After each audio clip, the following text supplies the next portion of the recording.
में। हमने कई बार ऐसी मूर्खताएं अपने जीवन में कर रखी हैं इस भूषा के स्तर पर, जिनका कोई तर्क समझ में नहीं आता। जैसे बहुत भारतवासियों को मैंने देखा है, मोजे पहन के घूमते रहते हैं जूतों में। अब जूते वैसे ही बहुत गर्म हैं, उसमें मोजे और डाल लिए आपने। अब ये पांव जो होता है ना, नीचे का हिस्सा, अगर आप फिजियोलॉजी एनाटॉमी की बात करेंगे और उसको पढ़ेंगे और सामान्य भाषा में समझने की कोशिश करेंगे, ये अक्सर खुला हुआ रहना चाहिए ताजा हवा के लिए। लेकिन हमने एक तो जूते डाल लिए, जूते के ऊपर और मोजे चढ़ा लिए, तो मोजे के अंदर पसीना भरता रहता है और जूतों के कारण वो और ज्यादा बढ़ता रहता है। तो मोजों में इतनी तेज बदबू आती है, अक्सर लोगों को मैंने देखा है घर में जाके जैसे ही जूते उतारते हैं तो मोजे की बदबू घर के बाहर तक चली जाती है। पूरा घर जो है वो मोजे की बदबू से भरा हुआ रहता है। फिर उन मोजों को बंद करके अलमारी में और रख देते हैं तो बाकी सारे के सारे कपड़े भी बदबूदार हो जाते हैं।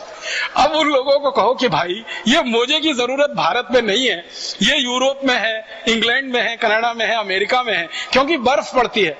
आपको मालूम है साल में 6 महीने बर्फ पड़ती है ये यूरोप और अमेरिका वाले एरिया में। कुछ कुछ क्षेत्र में तो 8 महीने तक बर्फ पड़ती है। तो ज्यादा बर्फ पड़े तो पांव एकदम गलने लगते हैं। तो ऐसी स्थिति में मोजे और जूतों की जरूरत पड़ती है। भारत में तो कम से कम 3/4 इलाका ऐसा है जहां कभी बर्फ नहीं पड़ती, और 1/4 इलाके में साल में 15-20 दिन, बहुत अधिक तो महीने भर बर्फ पड़ती है।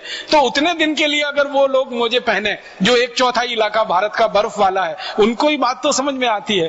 पूरे भारतवासी मोजे पहन के घूमते रहते हैं, भरी गर्मी में मोजे पहने रहते हैं, जून की गर्मी में, जुलाई की सड़ी हुई गर्मी में, जब बारिश भी होती है और गर्मी भी पड़ती है और खराब गर्मी होती है। ये मोजों का बड़ा विचित्र विज्ञान है। हमारे भारत में तो सन्यासियों के लिए जो पहनावा है वो खड़ाऊ है, और गृहस्थ लोग भी पहनते रहे। परम पूजनीय स्वामी जी की जो खड़ाऊ है वो बहुत वैज्ञानिक है। एक तो लकड़ी की है, लकड़ी आप जानते हैं ऊष्मा की कुचालक होती है, और पृथ्वी आप जानते हैं बहुत बड़ी ऊष्मा की सुचालक है। तो पृथ्वी से आपके शरीर का जो कनेक्शन है, जो संबंध है, वो टूटा रहे, माने आपकी ऊष्मा और ऊर्जा पृथ्वी में ना चली जाए और बिना किसी कारण आपका बड़ा नुकसान ना होने पाए, इसके लिए लकड़ी की खड़ाऊ दी गई है। और लकड़ी जो है ऊष्मा की कुचालक होने के कारण पृथ्वी और आपके शरीर के बीच में एक माध्यम बन जाती है, ताकि ऊष्मा का, ऊर्जा का, बेकार का प्रवाह पृथ्वी में ना होने पाए। इतने वैज्ञानिक तरीके से ये खड़ाऊ बनती है जिसका उपयोग हजारों साल से इस देश में होता रहा।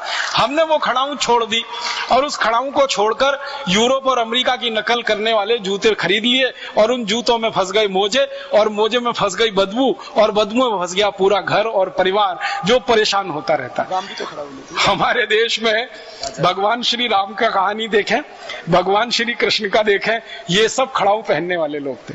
श्री राम ने हमेशा खड़ाऊ पहनी, लक्ष्मण जी हमेशा खड़ाऊ पहनते रहे, बजरंगबली को देखें, हनुमान जी को, वो खड़ाऊ पहनते रहे, श्री कृष्ण खड़ाऊ पहनते रहे, युधिष्ठिर, अर्जुन, नकुल, सहदेव, भीम, ये सब खड़ाऊ पहनकर हमारे महापुरुषों ने अपने अपने जीवन में बड़े बड़े काम किए। और आप तो जानते हैं एक हमारे यहाँ मुहावरा चलता है जो वास्तविकता पर आधारित है कि श्री राम ने अपना राज्य तो खड़ाऊ की मदद से ही चलाया।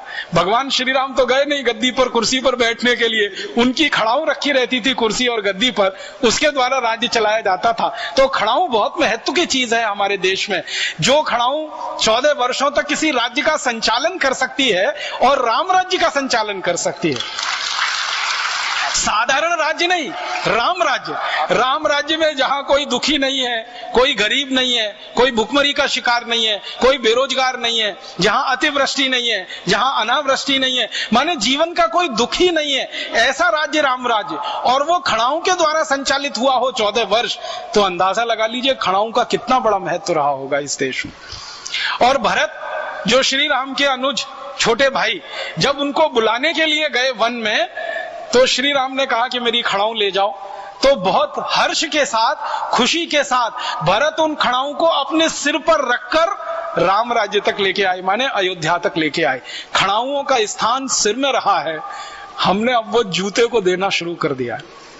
क्या हमारी संस्कृति का पतन हुआ है, कहां खड़ाऊ और कहां जूता। तो आप इस जूता संस्कृति से थोड़ा बाहर निकलें। ये सांस्कृतिक पतन है हमारा, जूते का पहनावा। और जूते का पहनावा ऐसा एक जोड़ी जूता नहीं, दो नहीं, तीन नहीं, चार नहीं, 5, 10, 15, 20, 25, 50 और लोगों को ड्रेस के हिसाब से जूता।